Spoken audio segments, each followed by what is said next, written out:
The footage in this video was captured during the restoration event following heavy snow on Wednesday, November 27, 2014, and Thursday, November 28, 2014, in Unitil's Capital Service Area in New Hampshire. This video documents our Storm Resiliency Program, or SRP, which is a companion to the normal vegetation management program of cycle pruning, which aims to reduce tree damage on critical portions of a circuit, proactively managing storm damage.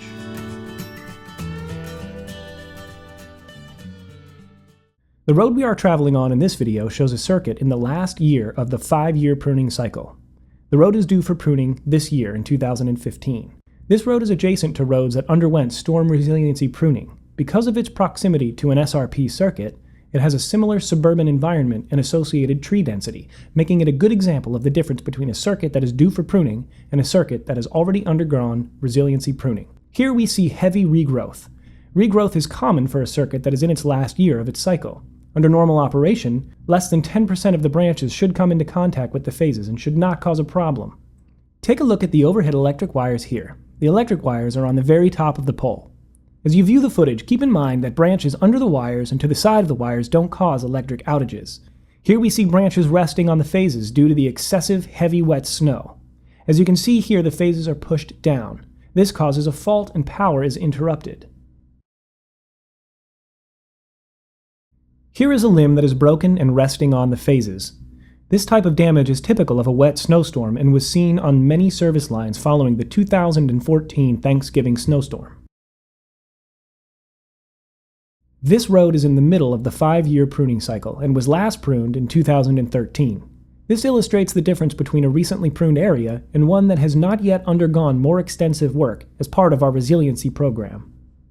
In this frame, even though the pruning was recently done and good clearance was obtained, there is still a threat of damage in a storm event. Look at the remaining overhang here. If a big storm event took place, these branches could break and fall onto the lines below. Regular cycle pruning does not alleviate all of the risk.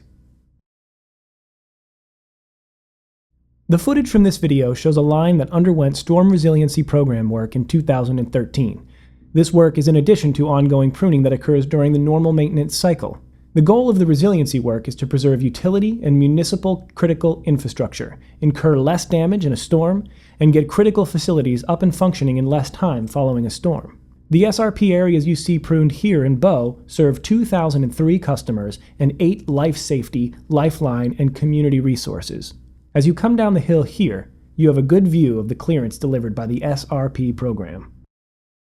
During SRP planning, our goal is to identify and remove both the overhang and the many risk trees that could fall and make contact with the lines. As you can see here, the tree exposure on the line is reduced.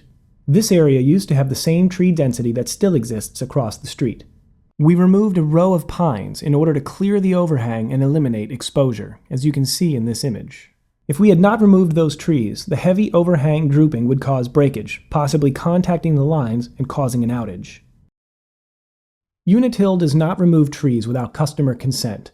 At the same time, we take customer safety and satisfaction seriously, and we communicate the benefits of the damage control programs with our customers. Part of our job is to educate our customers on the hazards that occur as a result of a storm and how Unitil can minimize the damage using programs like SRP. Our first step is talking with our customers to understand their concerns. Sometimes we're not permitted to perform desired work because customers do not give their consent. In cases like this, we must do our best to work within the given limitations. In this location, the customer refused the removal of a tree in their front yard, even after being offered replacement trees, which is why it remains so close to the lines. Refusal to remove trees have a critical impact. One tree refusal that fails in a critical zone can cause an outage affecting every customer served on that line. Fortunately, refusals are a minority, and they do not deter all the other safety work completed on a line. Once again, here you can see the images of Robinson Road without SRP. Take a look at the overhang limb damage and heavy tree exposure to the electric lines at the top of the screen. Here we turn the corner. You can immediately see the difference in this area once the overhang has been removed. What used to look like that now looks like this. Unitil removed 2,271 whole trees, over 32.3 miles of line in the service area during the 2013 SRP work.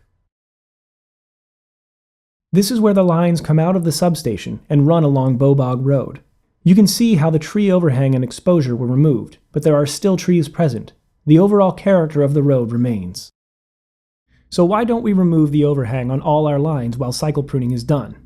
It is very difficult and costly to get SRP clearance on all lines, and for that reason we balance the public safety, impact to customers, costs, and aesthetic impacts and choose only the critical sections of major lines, like those that serve life safety resources like police and fire stations, hospitals and shelters, or community resources like schools, transportation, food, and gas stations. The remaining 4.1 miles of line on Bobog Road looks similar to this. During this storm event, there were no occurrences of trees or limbs coming into contact with the lines on the portion of the road that underwent SRP. This video captures evidence that the SRP program does provide a substantial benefit to the service area. It's important to note that the Storm Resiliency Program may not be the solution for damage caused by all storms. In the event of a massive ice storm, tornado, or other catastrophic event, tree damage is inevitable. Our intent in using the SRP is to be able to prevent tree damage and to restore power more quickly than in areas without a program in place.